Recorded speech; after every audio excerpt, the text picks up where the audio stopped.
What's up YouTube? Welcome to my channel. Today we got a 2009 Honda CRV and I'm going to show you how to change an engine air filter, engine air element. You do have a part number here on the air filter that I have here. This is a 2009 model. This is what the filter look like. This is the top of the filter, this is the bottom. So this thing goes inside this vehicle, I believe, just like that. So just pay attention to how I do the job. So we're going to do this without damaging anything. So it is a little bit of process on this particular vehicle. So you need a number 10 with a ratchet or electric drill such as that. You do need a needle nose plier, and that's all you're gonna need. And if you need anything extra, we'll bring it.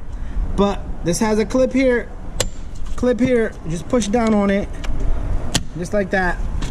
And there's one over here, so they just come right off, and there's one back over here. So there's 1, 2, 3, 4, and after that your whole cover here should be loose. And it does have 2 little ears on that side. I will show you that.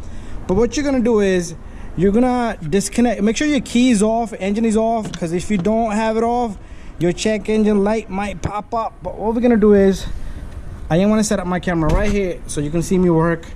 And let's disconnect this, loosen this up. Don't go completely off, just a few threadings once it's nice and loose, because we're gonna take this air duct pipe off and separate this from here. This is the best way to do it. And also you have let's leave this one in there. You do have a little clip right down there, looks something similar to this. Let me just show you how you're gonna remove that one. It's the other way around. What you're gonna do is you're gonna simply just squeeze it and push it. That one looks a little bit different, but it's a similar procedure. Let's push this one back in. So what we're gonna do is let's set up our camera right here. So let's just push this guy in really hard and remove this connector.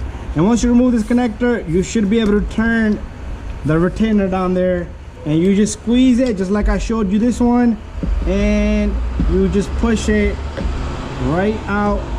Very simple and easy, just like that.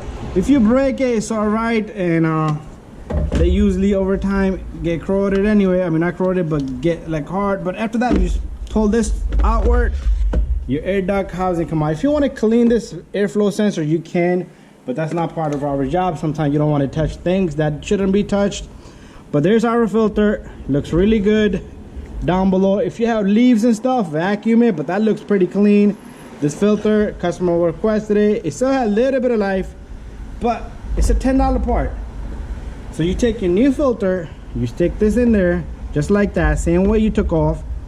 And after that, it's a reverse procedure.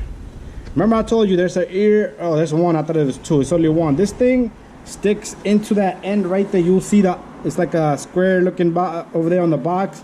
This sticks in there. So you have to stick this in there first and bring it down, and then put the clamps on. So what we're gonna do is we're gonna simply just take this little guy, line it, and at the same time you could push. Once that thing is aligned at that end, you could just simply just push this guy in. And now what you're gonna do is you're gonna lift up your clamps. All 4 clamps here that you have, you just put them on. That's all I'm doing, reversing the procedure. And you just lift the clamp and just put it right on. So what I'm gonna do is I'm gonna take this one off and leave it off. I'm gonna show you just one, and you do the same thing for the rest of them. So let me take my camera and let me get my light. This one last one over here. So pretty much what you do is you grab this and you pretty much lift it up with a little bit of force, just like that. And then make sure, very important, the sensor, let's put this clip down below, that goes in. Make sure this clicks. Do not turn your key unless this is connected, otherwise you will have a check engine light on and you might have to reset it. And then you tighten that, bada bing, bada boom. That is the best way and the easiest way you're gonna change this filter. Do not struggle, do not go crazy, do not break wiring, do not yank the wiring. Give it a thumbs up, don't forget to subscribe, share and like. We'll see you on the next one.